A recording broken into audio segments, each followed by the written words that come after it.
안녕하십니까. 평생학교 시청자 여러분. 우리가 몰랐던 동남아 이야기 작가 신일용입니다. 전 시간에 동남아의 지리와 문화적 특징을 넓게 요약했다면 오늘은 향신료가 바꿔놓은 동남아 역사에 대한 이야기를 해볼까 합니다. 먼저 이런 퀴즈로 시작하겠습니다. 자, 어떻습니까? 두 나라의 국기가 매우 흡사하죠? 그러면 어느 나라가 어느 나라의 국기를 모방했을까요? 미국의 성조기가 채택된 건 1776년 전후일이고 말레이시아 국기가 만들어진 건 1963년 건국 당시 일입니다.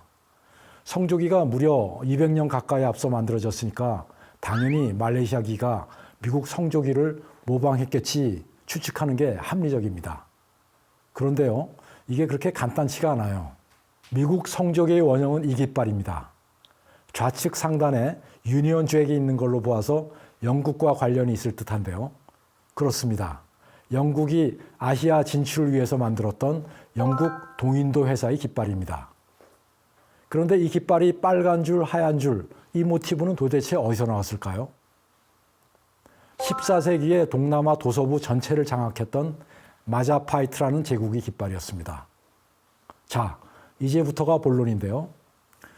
도대체 영국 동인도 회사는 왜 자신의 조상도 아닌 마자파이트라는 제국의 깃발을 계승했을까요?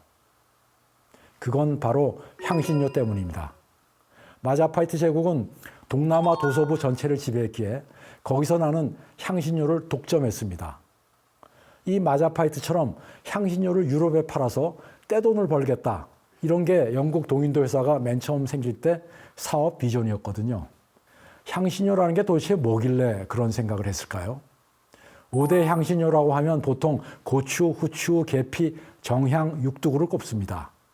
고추, 후추, 계피는 우리에게도 익숙하죠. 하지만 정향이나 육두구는 다소 생소합니다. 정향은 정향나무의 꽃이 피기 전 봉우리 상태에서 채취하여 말린 겁니다. 제가 그림으로 한번 보여드릴게요. 봉우리가 미처 피기 전에 이런 상태에서 말립니다. 뭐 이렇게 생겼는데요. 서양 사람들은 이걸 클로브라고 부릅니다. 육두구는 넛맥이라고 하는데 과육뿐 아니라 씨를 감싼 껍질도 메이스라고 부르면서 향신료로 사용합니다. 이 정향과 육두구가 오직 동남아에서만 생산되었어요. 그것도 말루쿠 제도라는 곳에서 자랐는데 지금의 인도네시아, 술라웨시와 뉴기니 사이에 위치한 작은 섬들입니다. 육식을 주로 하는 유럽인들은 이 동방의 향신료에 열광했습니다. 그런데 문제가 있었어요. 이게 아랍인들을 거쳐야만 구할 수 있었어요. 아랍인과 동남아인들이 카르텔이 클로브와 넛맥의 공급망을 장악하고 있었거든요.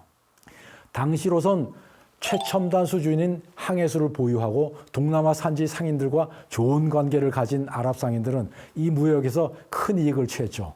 반면에 최종 수요자인 유럽인들은 정향이나 넛맥의 엄청난 가격을 지불해야 했습니다.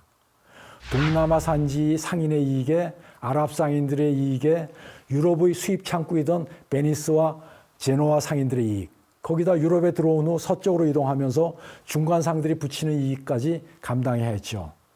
그나마 십자군 전쟁이 벌어지자 공급마저 불안정하게 되었습니다. 그러다 보니 유럽 독일 지역에서 넛맥 1파운드가 소 7마리 가격이었다는 기록이 있을 정도입니다. 당연히 이런 생각을 했겠죠. 아랍인들을 제치고 직접 유럽으로 향신료를 가지고 올 수만 있다면 대박을 칠 텐데 하고 말이죠. 지구가 둥글다는 건 알고 있었고 비싸디 비싼 향신료가 적도 근처의 어느 먼 섬에서 난다는 건 어렴풋이 알고 있었으니 목숨을 건 길고 긴 항해를 떠나게 됩니다. 이것이 대항해 시대의 서막입니다. 미지 항해에 대한 공포를 부자가 되고 싶은 탐욕이 눌러 이긴 겁니다. 세계사를 바꾼 위대한 탐욕이지요.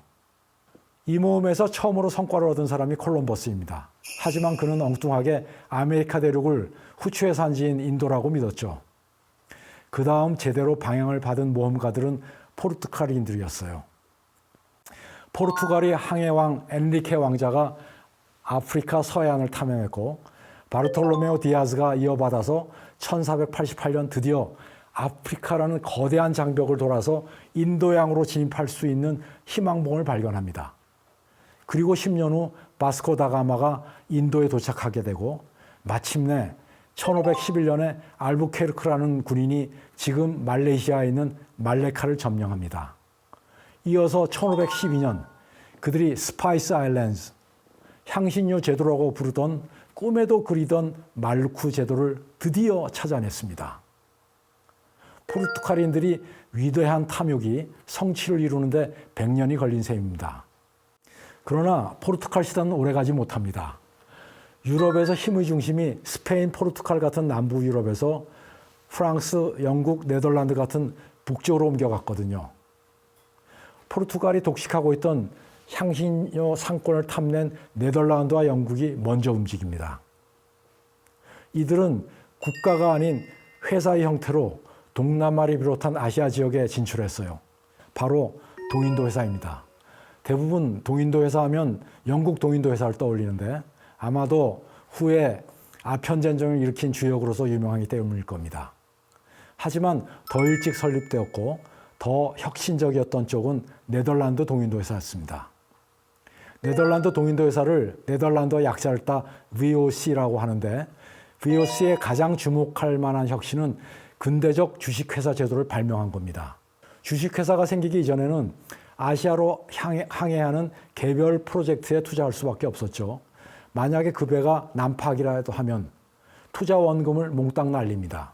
하지만 개별 항해가 아닌 VOC의 주식에 투자하면 리스크를 분산시키고 지속적이고 안정적인 수익을 기대할 수 있게 되죠. VOC의 주식은 네덜란드 주식의 국민 주식이 되었습니다. 동남아 향신료를 독점한 VOC의 이익이 늘어나면서 네덜란드로 막대한 부가 흘러들어옵니다. 그래서 17세기를 네덜란드의 황금시대라고 부르죠. 네덜란드 동인도 회사 VOC와 동남아 주도권을 놓고 박터지게 싸운 라이벌이 있었습니다. 영국 동인도 회사였죠. 영국 동인도 회사는 말레카 해협을 낀 세 도시 페낭, 말라카, 싱가포르를 차례로 점령하고 이들을 해협 식민지라고 부릅니다. 이때 혁혁한 공을 세운 동인도 회사의 직원들이 있었는데 그 가운데 한 사람의 이름을 지금도 여러분들이 싱가포르 가면 수없이 만나게 됩니다. 바로 스탠포드 래플스 경입니다. 영국 침략의 선봉이지만 한갓 어촌이던 싱가포르의 입지를 알아보고 동인도 회사 본사를 설득해서 오늘날의 싱가포르를 있게 한 공로를 기리는 것이죠. 이제까지만 해도 영국, 네덜란드 동인도 회사의 전략은 전략적인 항구만 점령하는 형태였습니다. 무역으로 인한 이익이 목적이었지 이를 위한 거점만 차지하면 되는 거지 골치 아프게 넓은 영토를 점령하는 부담을 원치 않았거든요. 하지만 동남아 지역의 자원에 대한 욕심이 이런 정책을 바꾸게 됩니다. 시작은 추석이었어요. 미국의 남북전쟁이 터지면서 군용식량으로 통조림 수요가 급증했는데 통조림 캔의 주원료가 바로 주석이었거든요. 이어서 자동차가 늘어나면서 타이어에 쓰이는 고무가 돈이 되는 시대가 됐습니다. 향신료 무역에는 전략 항구만 차지하고 있으면 되지만 주석광산과 고무나무 플랜테이션을 운영하려면 땅이 필요해졌습니다. 즉 점의 식민지에서 면의 식민지로 식민지 정책이 변화하게 됩니다. 영국과 네덜란드는 아웅다웅 경쟁했지만 거점 지배에서 영토 지배로 바뀌는 과정에서 때로는 협상을 하게 됩니다.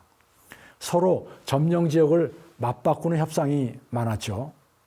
그 결과 후일 말레이시아와 인도네시아라는 나라가 탄생하고 국경이 그어지게 됩니다.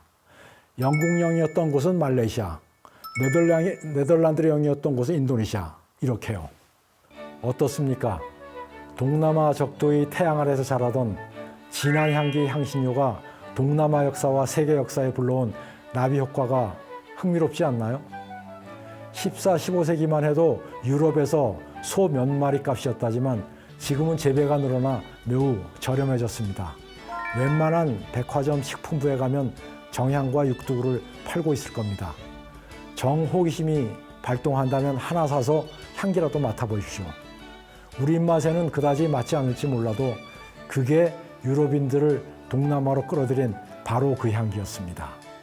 다음 시간에는 동남아의 글과 말을 소개하는 시간을 갖도록 하겠습니다. 경청해 주셔서 감사합니다.